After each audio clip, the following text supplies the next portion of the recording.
Welcome back to another episode of Hooked with Blessed and Precious Barbara. Hooked is a channel where we equip you and have candid conversations about love, sex, and relationships, and basically set you up to succeed in your relationships. So if you're joining us for the first time, this is your channel right here. Subscribe, like the video, comment, invite all your friends to check out this video. If you haven't yet watched our previous episodes, please make sure you do that right here on the channel. And today we are continuing with our series about communication and how important it is for you to communicate for connection in a relationship. Because if you don't get to communicate for connection, you end up missing out on the vibrance, the fun, the beauty and the vibe in relationships. And as I learned in school a few years ago, I learned that communication is the art of sending and receiving messages.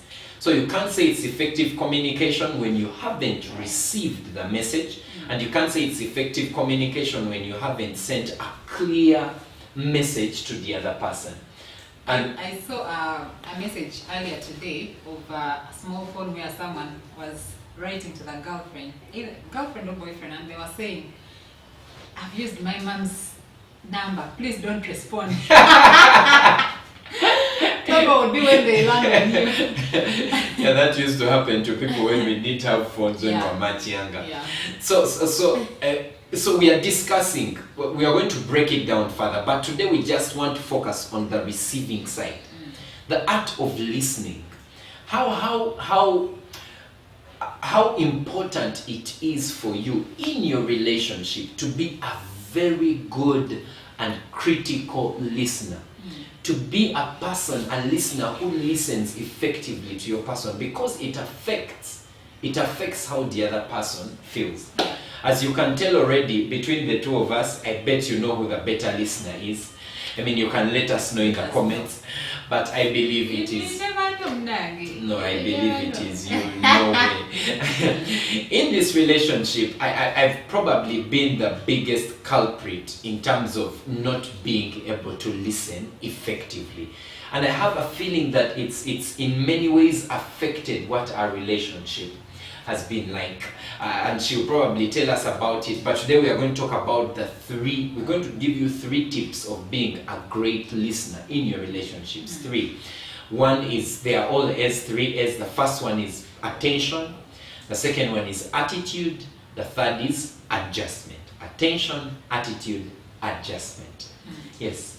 Talk about either of those 3. I don't know where I want to start. Attention. Anyway, so much of our relationship really, it's always a learning journey. So I can't even say that we've arrived, but it's a journey that we have moved. When we had just started, my husband used to have a guitar. He still has a guitar.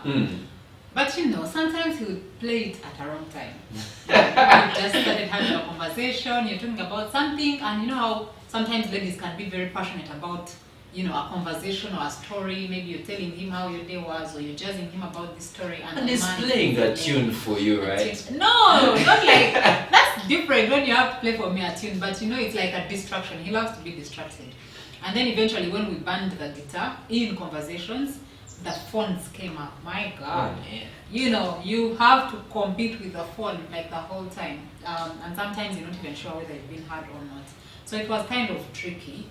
And I think from our experience, we've really learned to give attention when someone is speaking, and just be present.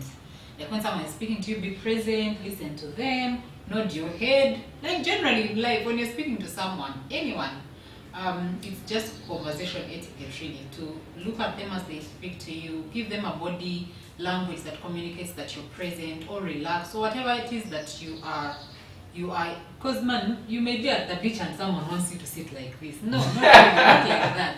But if you're relaxed, then let your body be relaxed. If you are having a tense conversation, then be present. Have a body image that communicates that you are actively engaged, and then nod, respond, ask questions.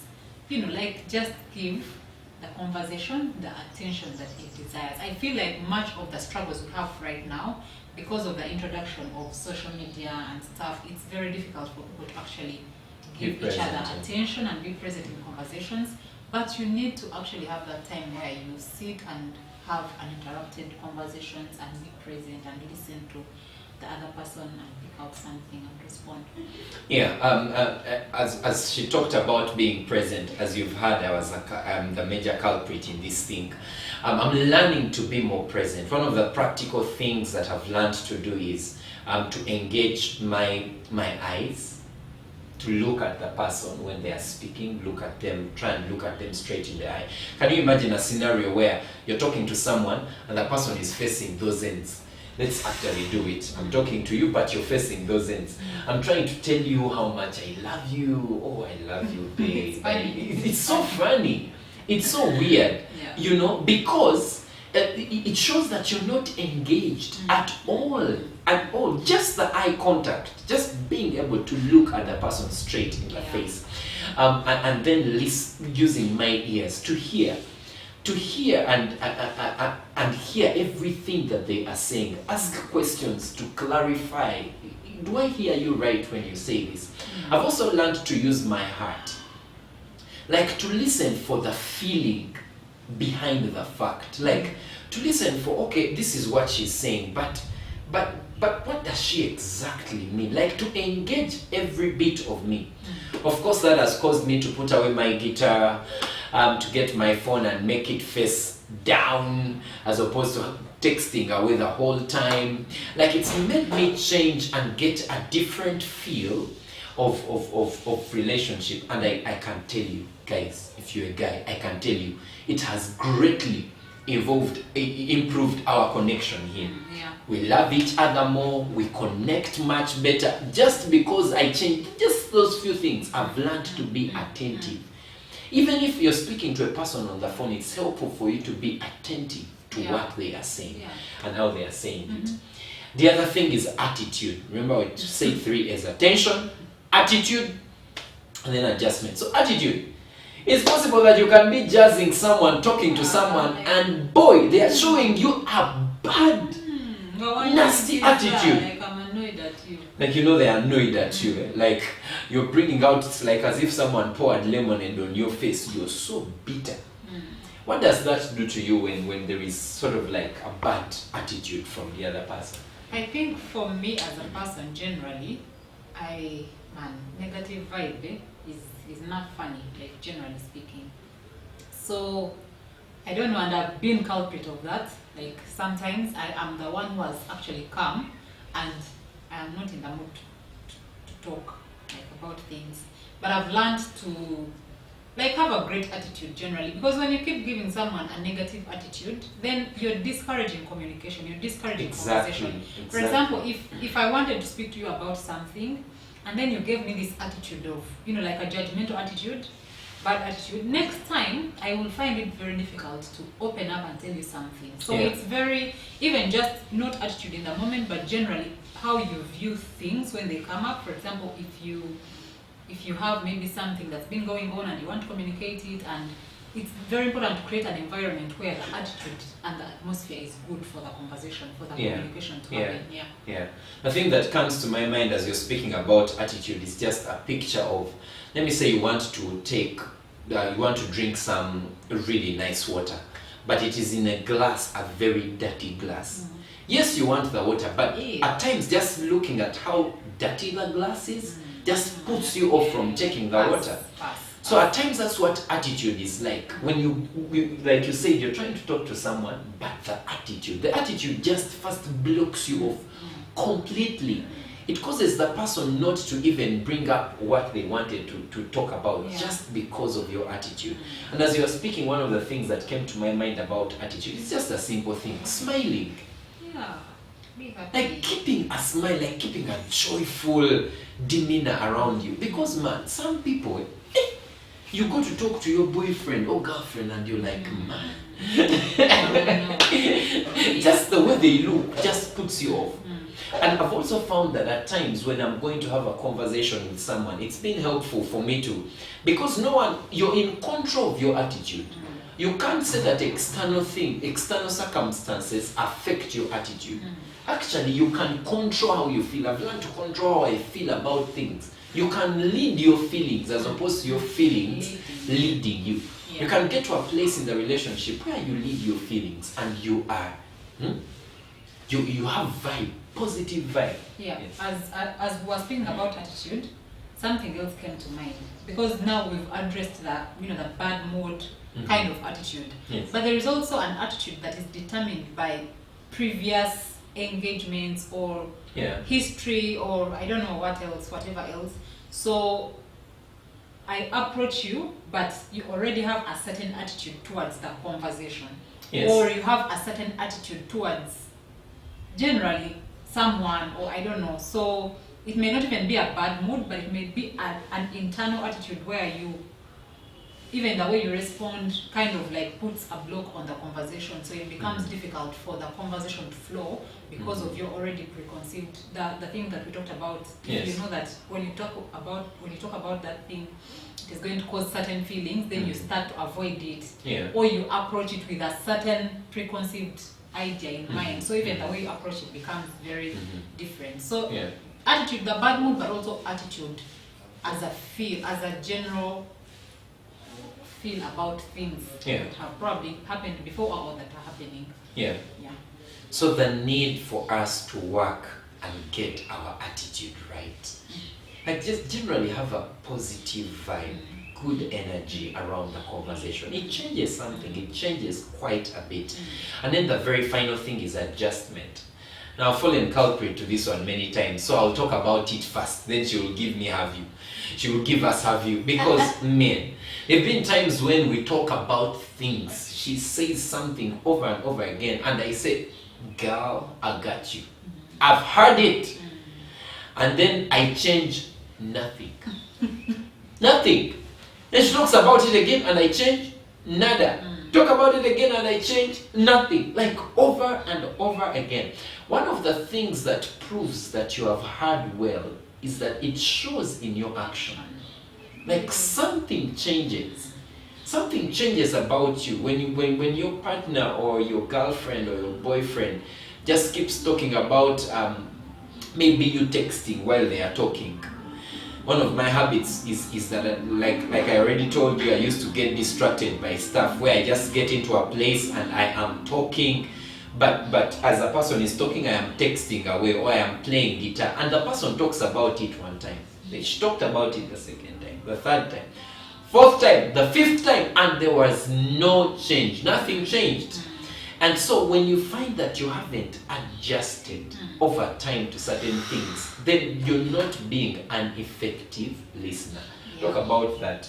Man, I think even just beyond listening, it's a form of communicating to your person that you either do not understand what they are saying or you don't care about what they are saying.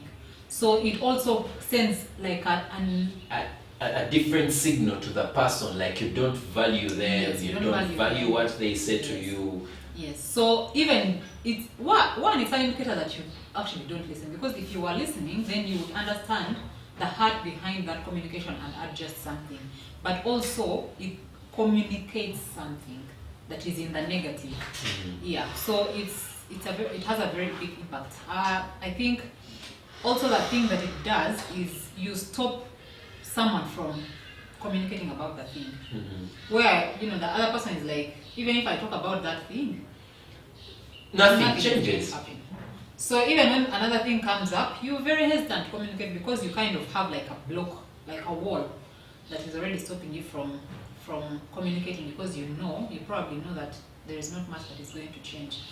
I think that whenever you have a conversation with your spouse, your person, like we say, look out for what they are saying, and then try as much as you can, Bambi, to make them happy, to adjust to what they're saying. It may not be easy in the beginning, but eventually it happens. We have a lot of examples that we could give, but one of the examples that I may easily give would be about, I think when we were still dating, even when we were married, really, it was about the fight that we used to have about bathing, showering. You remember that conversation? Yeah. So at first I think it came off as, I don't even know if it came off as an attack, but there was not much happening in terms of response. So you talk about something, yeah, it would be nice if you showered twice. Of course, at some point I was more assertive and more, I don't know what other word what's the other word for assertive? Aggressive. Like pushy, aggressive, and of course it didn't come out well. But also there was no response really. So we had a period where. Are you trying to say fine. I wasn't? He wasn't bathing. Maybe. Were you? Maybe just once in a while. Yeah. So eventually, my friend he started to adjust, and it's kind of communicated that Randy, now we are starting to get on the same page. And there are many on my end. There are very many examples that we could have. I don't know what other example to use, but that's the one I would think about. Yeah. But it's just when you hear someone and adjust, you are sending an indication that you really care about them, you care about their feelings, you value their opinion. Mm-hmm. Yeah. Wow, that's powerful right there. I don't mean that not bathing. I mean the bit that you mentioned. It's really, really, really super powerful.